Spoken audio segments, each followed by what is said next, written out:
City India news, महाराष्ट्रातील लोकप्रिय news channel.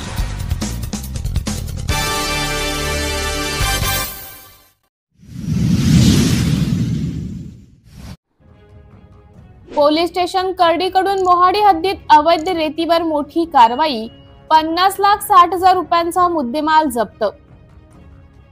Bhandara जिल्ह्यातील कर्डी पोलीस स्टेशन अंतर्गत एक मोठी अवैध रेती वाहतूक उघडकीस आली असून मोहाडी तहसील हद्दीतील देवळा खुर्द परिसरातून रेती भरून नेणाऱ्या टिप्परवर पोलिसांनी धाड टाकली। या कारवाईत अंदाजे 50 लाख रुपये किमतीचा टिप्पर व 60,000 रुपये किमतीची बिना परवाना रेती असा एकूण 50,60,000 रुपयांचा मुद्देमाल जप्त करण्यात आला आहे।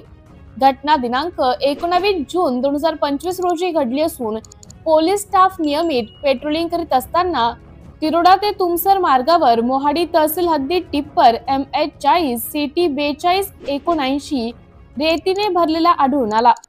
सदर टिप्पर थांबवून चालकाला रेतीबाबतची परवानगी व कागदपत्रांची चौकशी केली असता कोणती अधिकृत कागदपत्र चालकाकडे नव्हती। या प्रकरणी पोलिसांनी टिप्पर चालक राहुल उमाजीराव झंजाळ व 29 वर्ष राहणार रेंगेपार तालुका लाखणी यास अटक केली आहे। टिप्पर मालक सतीश रामेश्वर गबणे वय 32 वर्ष राहणार पाचगाव तालुका मोहाडी मात्र सध्या फरार आहे। चालकाने पोलीस तपासात सांगितले की टिप्पर मालकानेच त्यास वैनगंगा नदी पात्रातून रेती चोरी करण्यास सांगितले होते। यावरून पोलिसांनी मालक व चालकाविरुद्ध गुन्हा क्रमांक 379/2025 कलम 305E भारतीय दंड संहिता 2023 तसेच महाराष्ट्र जमीन महसूल अधिनियम 48(8) आणि पर्यावरण संरक्षण अधिनियम 7(15) अंतर्गत गुन्हा दाखल केला आहे। या कारवाईत फक्त पोलीस विभागात सक्रिय असल्याचं दिसून आले आहे। महसूल विभाग अजूनही निष्क्रियच आहे। सततच्या तक्रारी असूनही तहसीलदार व महसूल अधिकाऱ्यांना अशा प्रकारचे अवैध ट्रक दिसत नाही, हे अधिकच धक्कादायक आहे।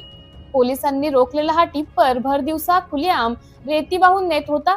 यावरून महसूल यंत्रणेतील निष्काळजीपणा स्पष्ट होतो। ही महत्त्वपूर्ण कारवाई भंडारा जिल्ह्याचे पोलीस अधीक्षक श्री नूर हसन, अप्पर पोलीस अधीक्षक श्री ईश्वर कातकडे तसेच नव्याने कर्डी पोलीस स्टेशनला रुजू झालेले API नागलोद साहेब यांच्या मार्गदर्शनाखाली पार पडली। यामध्ये पोलीस हवालदार बक्कल नंबर 1579 मळावी यांचा सक्रिय सहभाग होता। सध्या या प्रकरणाचा पुढील तपास API नागलोद यांच्या नेतृत्वाखाली सुरू आहे। फरार टिप्पर मालकाला लवकरच अटक करण्यात येईल असा विश्वास पोलिसांनी व्यक्त केला आहे। सिटी इंडिया न्यूज साठी उपसंपादक अनिल ढोलवार, भंडारा।